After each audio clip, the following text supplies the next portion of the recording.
Hello, this is Ageless Travel Adventures. This is podcast number 30, and this is Ken. And this is Giselle, and we are broadcasting to you live from Alta Norway, where it's 3:10 in the afternoon and it's already dark. And we're high above the Arctic Circle. We've been up here once before during the summer in Tromsø, which is nearby, and surprisingly it was pretty warm. In the winter, not so. We are bundling up. We've been pretty cold, not in our hotel room, but when we're outside, it's below 0 centigrade, above 0 Fahrenheit, but it's quite chilly. And we have seen a little bit of sun, and we got really lucky our second day here, or second evening. We went out to see Northern Lights. It was a tour. They picked us up at the hotel, and you're more likely or most likely to see the Northern Lights on a cold, clear day.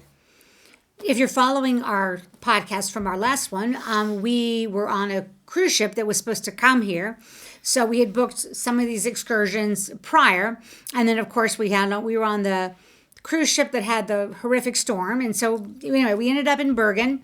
We stayed in Bergen for a few days, and then we flew to Oslo. We took the train to Oslo, and then we decided we were going to fly up here to Alta to do some of the things that we had not had the opportunity to do. And that we had planned to do getting off the cruise ship. So we're very fortunate. The flights were reasonable. So we're here for 5 nights. 5 nights is a little long. I think you could probably do it easily in 3 nights. But that saying, we were, as Ken mentioned, we were very fortunate to go on a Northern Lights safari tour, whatever you want to call it, and the sky exploded. And I'll add some photos, but it was probably one of the neatest things we ever did. I was freezing, very, very cold. She had heated gloves on, and we were pretty well layered. And the company, the tour company, gave us these. I call them survival suits, but they pretty much cover your whole body. And I thought that they were fairly warm. My feet were a little cold. My hands were a little cold. I didn't have heated gloves. But we stood outside. About 2.5 hours. 2.5 to 3 hours. Close to 3 hours. And you when you're not moving a lot, it does sort of settle in and get cold, particularly for wimpy Floridians. But we've had a great time. One thing that we've mentioned before, the Norwegian people are just delightful, and everybody speaks English, which is a huge plus. So we arrived in Alta, and our hotel is fine.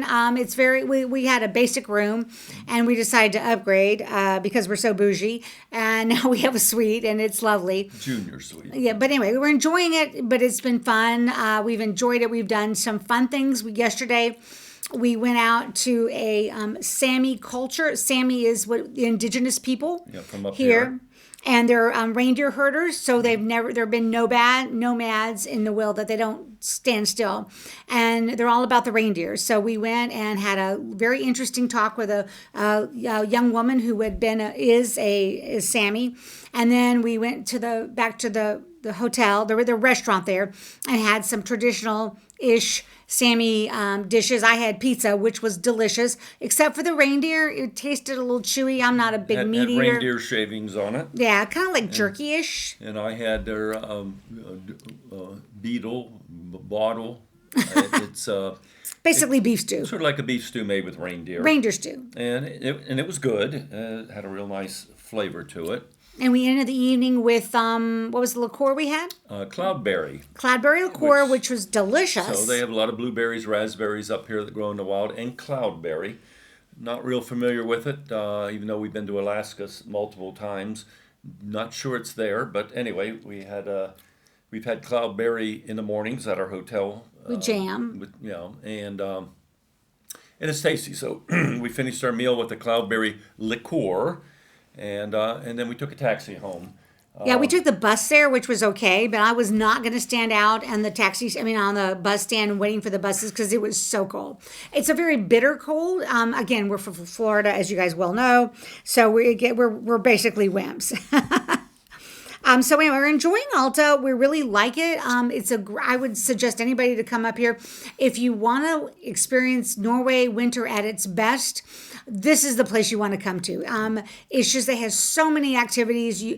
Tonight, for example, we're going to go to do a dog sledding, which I'm super excited, and then we're going to have a really nice restaurant, like a Michelin star restaurant. yeah, up here in the middle of nowhere, and but we've just we've enjoyed it. But if you want to come up here, they have whale watching, which we thought about doing, but it's kind of at the end of the season, and after having our last experience on a ship/boat, I don't know that I really want to go in the middle of nowhere, in the middle of the seas, just on the chance of seeing whales. So we're going to pass on that. Yep, tomorrow we're going to go out in the wilderness with one of their draft horses up here. They're big animals, sort of Like Clydesdale kind yeah, of horses? sort of like that, and they're going to take us out in the country and Do a sleigh ride. do a sleigh ride, and that'll be fun. And then afterwards, the hot chocolates and and stuff, and we think that'll be fun for 2.5 hours or so. They do reindeer rides, small sleighs, individual, in different places. The dog sleds are probably the more common ones, and it's 2 people to a sleigh, one kind of driving and one inside. And that ought to be a lot of fun. Yeah, we're doing it's called a taste of dog sledding. So you can also do like legit dog sledding for a day. But I don't know that I want to do 5 hours out in the snow with dog sledding. Yeah. So we're going to try it tonight. If we fall in love tomorrow afternoon, we have opportunity, we might do that. But we're here for one more night. I'll add some links to some of the places we've been. We discovered a delightful, quaint little restaurant right down the street from the hotel. He's originally from South Africa, Bernie, and his food is delicious, and we really liked it and had really good wine selection. So, and we can't pronounce the name of it. It's something like Stump. We're not going to try. We're not going to butcher. I already butchered the language enough as it is. I'm not going to try it in Norwegian. Yeah. So we arrived at the airport here, and it's like, our luggage came out eventually. Didn't see really a person there to ask a question to if it didn't come out. That would have been interesting. Yeah. The airplanes, it landed on it. It was, sort of scary a bit. It's been snowing a lot and icy, and we just came in and, hit the ground and everything was fine. So, I think they're all used to what goes on up here, and they know their limits. So, very small airport, but tiny.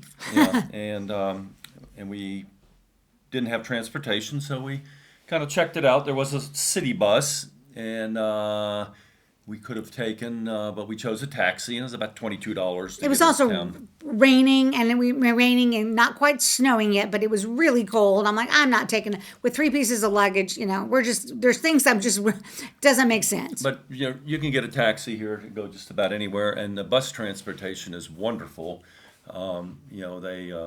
They really do take care of the people here. So we've taken a bunch of buses to the museum. They have a lot of rock art here, which is thousands of years old, and it's a UNESCO World Heritage Site. We couldn't go outside because of the snow and the ice to see it, but they had some of it inside. We took a bus there and back, and it was cheap. Taxis are a lot more expensive, but given how cold it is, we think it's a bargain.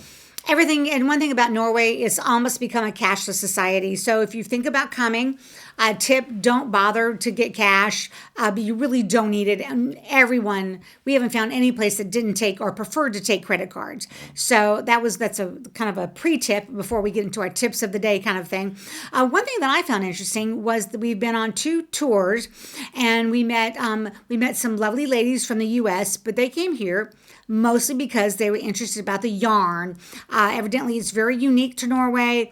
And so they wanted to see the Northern Lights, but they wanted basically to come here for knitting, which I would have never thought of. And then yesterday we met 3 British ladies who came here because the horses. They wanted the horses that we're going to do tomorrow. They have one of them or two of them have horses in where they live, and to them they wanted to come up to see these horses because they're indigenous to Norway, and they ship them back.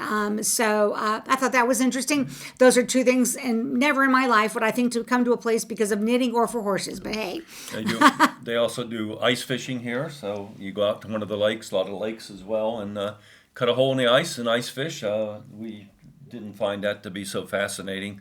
I'm not a fisherman, but I told Ken I'm willing to go. I am, and it's like, I'm not sure I want to spend a lot of time just standing over a hole in the ice and hoping to catch something. So, I think we can do that in the U.S. Yeah, well, maybe not in ice, but but there's lots of activities and things to do here, and it is fascinating.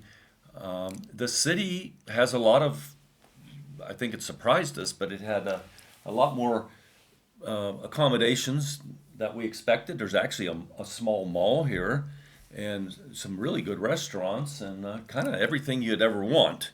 And then the bus station's just, 2 blocks from the hotel, and you can call a taxi. They're here in a few minutes. There is an ice hotel here.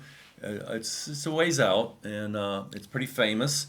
They rebuild it every year. Well, they had to rebuild it once this year because it got so warm in December it melted, but which is funny. But you can stay in it, and they claim it's, they give you blankets and things. I'm sorry, I just bags, not something. etc. There's also a resort. There's also a hotel connected to it. But I mean, it's quite pricey. But to me, staying in a room full of ice doesn't ring my bells. But it's a lot of people want to go out and see it. It's fascinating. We haven't done it yet. We may do it tomorrow afternoon. We haven't decided yet. We opted to do the horse riding experience, sleigh riding tomorrow.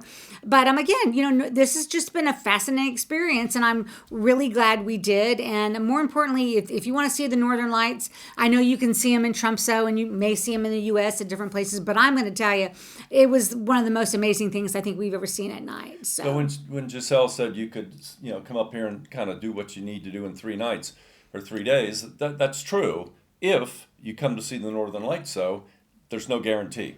I mean, it's been cloudy since we saw the Northern Lights, and probably they haven't been out. So it's probably, if it's really high on your bucket list, I would say 4 or 5 nights. Yeah, because you don't know. But you don't know. And, one of the people here said, they know some person that's come here multiple times and has never seen them. So, it's winter. It's cloudy a lot. It snows a lot. So we got lucky, and it was a fabulous show. And it went on for hours, and the stars were everywhere.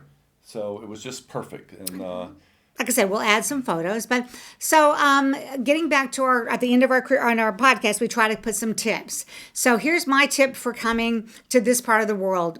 Invest in good clothing and gear. Don't buy the cheap stuff. Go buy, I have some inexpensive base layer from Costco that I have slept in, worn every piece of clothing I had. So that would be reasonable. But invest in the money to make sure that you're comfortable.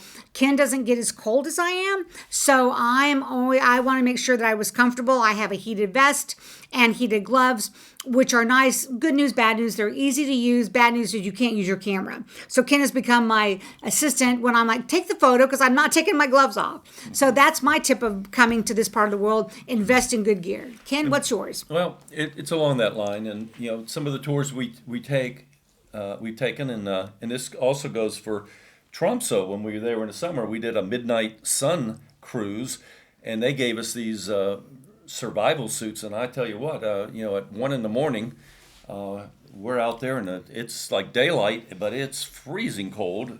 During the day, it was quite warm in the city, so you can get some of this, but make sure you got good boots.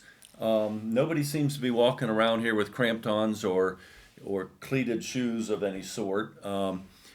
So I would say good socks, good boots, and good gloves, and the other stuff, bring good stuff, but a lot of these tours provide, outerwear for you. So I think you'll do just fine. We did buy in Oslo because there was so much ice.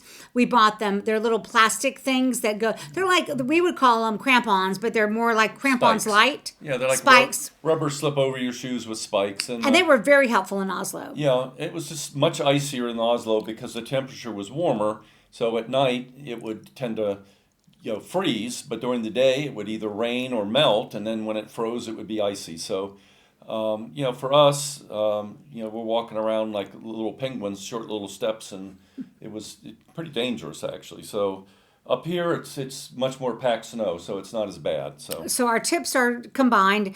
Good gear. That's essential. So again, we thank everybody for listening to our podcast, and we're up to number 30. Woohoo! So we hope to do a better job this year of keeping on track. And thank you for listening. And this is Giselle from Alta. And this is Ken signing out. Take care.